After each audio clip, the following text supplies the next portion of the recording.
औज़ुबिल्लाहि मिनश्शैतानिर्रजीम बिस्मिल्लाहिर्रहमानिर्रहीम अस्सलामुअलैकुम। उम्मीद करता हूँ आप सब लोग खैरियत से होंगे, ठीक ठाक होंगे। यूके के बारे में बात करनी है, यूके विजिट वीज़ा के बारे में बात करनी है, क्योंकि आप लोग देख रहे होंगे अल्हम्दुलिल्लाह जिन लोगों ने हमारा फेसबुक पेज फॉलो किया हुआ है कि ऐसा कोई दिन नहीं जब हमारा कोई एक आध वीज़ा ग्रांट हो जाए। अल्हम्दुलिल्लाह अल्हम्दुलिल्लाह ये आप सब की मोहब्बत है और अल्लाह ताला का ख़ास करम है हम लोगों पे, हमारी टीम पे। अल्हम्दुलिल्लाह और अल्हम्दुलिल्लाह ये बात भी यहाँ पर मैं ज़रूर बताऊँगा कि कल हमारे 4 वीज़े यूके के ग्रांट हुए जो हम लोगों ने अपने फेसबुक पेज पे अपलोड कर दिए, ठीक है। और मैं साथ ये भी रिक्वेस्ट करूँगा कि हम लोग किसी किस्म का डन बेस पे या फिर ग्रांटेड काम नहीं करते। हमसे काफ़ी लोग अप्रोच करते हैं जी कि अगर हमारा जब वीज़ा अपलोड होता है तो आपका वीज़ा मतलब कि कितने का वीज़ा देते हैं। हम लोग के पास कोई वीज़ा नहीं होते, हम लोग डन बेस पे काम करते हैं। लेकिन मैं आपको इस वीडियो में ज़रूर बताऊंगा कि यूके का वीज़ा लेना कितना मुश्किल और कितना आसान है।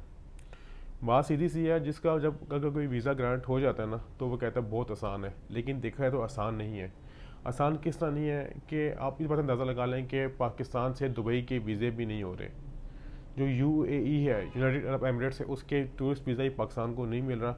अब अंदाज़ा लगा सकते हैं कि कितना मुश्किल है वीज़ा हासिल करना, चाहे वो जिस मर्ज़ी कंट्री का हो। बारे में बात कर रहा हूँ यूके की। जो यूके का वीज़ा हासिल करना इतना आसान है जितना आसान लोगों ने बना लिया है, लेकिन अगर आप ये डॉक्यूमेंटेशन कंप्लीट कर लेते हैं तो इसमें ऑब्वियसली लेना कोई मुश्किल नहीं है, आप इजी तरीके से हासिल कर सकते हैं। अब डॉक्यूमेंटेशन क्या करनी होती है नॉर्मली, इसमें तो लोग कहते हैं कि आपके बिजनेस डॉक्यूमेंटेशन हो, जॉब डॉक्यूमेंटेशन हो, प्रॉपर्टी डॉक्यूमेंटेशन हो, एक्स वाई जी। लेकिन मैं कहता हूँ जो सबसे मेन चीज़ है, सबसे मेन एक पॉइंट है, जो सबसे एक मेन नेसेसरी चीज़ है, वो आपकी है बैंक स्टेटमेंट।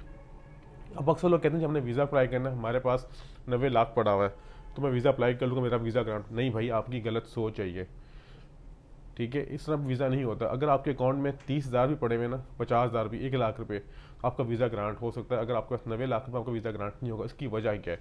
वजह यह है कि जो आप 90 लाख रुपये आपने ले लिए, आपने अपनी प्रॉपर्टी सेल कर दी, गाड़ी सेल कर दी, या फिर आपने ऐसा कुछ सेल करके अपने प्रॉपर्टी के पैसे जो आपके सेल हुए आपने एफिडेविट कर अपने अकाउंट में रख लिए, उसमें ये प्रूफ कर दीजिए मेरे 90 लाख रुपये की मैंने प्रॉपर्टी सेल की है, इसका पैसा है। तो ये एक नुकसान है आपके लिए। हाँ, अगर आपने 90 लाख की प्रॉपर्टी सेल की और आप उसको यूटिलाइज़ कर रहे हैं और आपके अकाउंट में पैसे पड़े हुए हैं, ठीक है, और आपके अकाउंट में पैसे पड़े हुए हैं जिसमें 50-60 हज़ार रह गए, लेकिन आपका सोर्स ऑफ इनकम क्लियर है। सोर्स ऑफ इनकम क्लियर किस तरह है कि आप डेली आपके मंथली पैसे आ रहे हैं और जो आपके एक्सपेंस हो रहे हैं, आपकी इतनी बचत हो रही है, और आपने एकदम की प्रॉपर्टी ले ली या कुछ भी कर लिया तो आपका सोर्स ऑफ इनकम क्लियर है। लेकिन नो डाउट आपने कहीं ट्रैवल करना होता है, आपको अपने एक्सपेंस के लिए आपको अपनी इनकम शो करनी पड़ती है, बैंक में क्लोजिंग बैलेंस शो करना होता है, जो बहुत नेसेसरी है।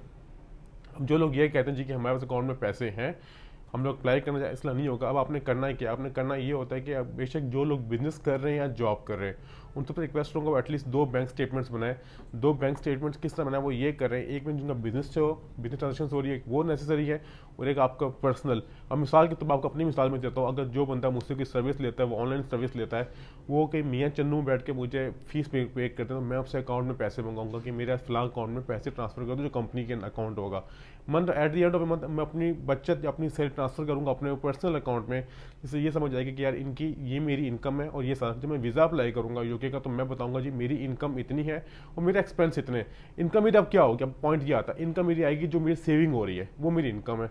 अब एक्सपेंस क्या होंगे? जो उस अकाउंट से मैं अपने एक्सपेंस कर रहा हूँ, ताकि चीज़ें सारी ट्रांसपेरेंट हो जाएंगी। ये होती है। और जब आप वीज़ा अप्लाई करते हो उसमें आपका एटलीस्ट क्लोजिंग बैलेंस 10 से 12 लाख रुपए हो, चाहे आपके पास स्पॉन्सर है चाहे आपके पास स्पॉन्सर नहीं। अगर स्पॉन्सर नहीं है तो भी आपका 5-6 लाख रुपए इनफ है, 7 लाख रुपए इनफ है। क्यों? आपको इसमें एकोमोडेशन और आपको फूड स्पॉन्सर प्रोवाइड करेगा। अगर आपके पास स्पॉन्सर नहीं तो आपके अकाउंट में कम से कम 10-12 लाख रुपए हो, जिससे आपने अपनी होटल बुकिंग, आपके ट्रैवल एक्सपेंस, आपका खाने पीने खर्चा वो भी आपका हो, और जब वापस अपने आप होम कंट्री में है तो आपके अकाउंट में पैसे होने चाहिए जिससे आप अपना मजीद अपना गुजारा कर सकें। क्योंकि आपका बिजनेस हो गया, जॉब होगी, तो आपको उसका प्रॉफिट तो आ रहा होगा, सॉरी बिजनेस का प्रॉफिट तो आ रहा होगा, लेकिन आपकी सैलरी अगर जॉब कर रहे हैं तो आपको उसकी सैलरी नहीं मिलेगी। तो ये चीज़ें बहुत नेसेसरी होती हैं। जहाँ तक बात यह है कि इसमें ट्रैवल से कितनी ज़रूरी होती है, देखें जो हमारा कल एक वीज़ा ग्रांट हुआ है, हमारे कल 4 वीज़े ग्रांट हुए हैं, हमारे 2 वीज़े अपील पे ग्रांट हुए हैं, 2 फ्रेश पे हुए हैं।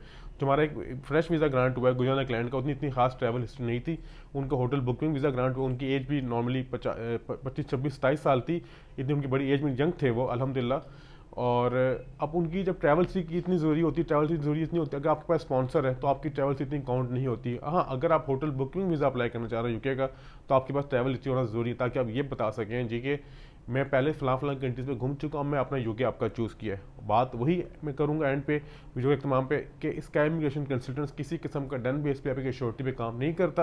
हाँ, अब जो लोग कहते हैं आपका वीज़ा को करवा के दे दूंगा, फीस में लूँगा फलां आपको ग्रांटेड वीज़ा, तो आप बिल्कुल ज़रूर से सर्विस लें।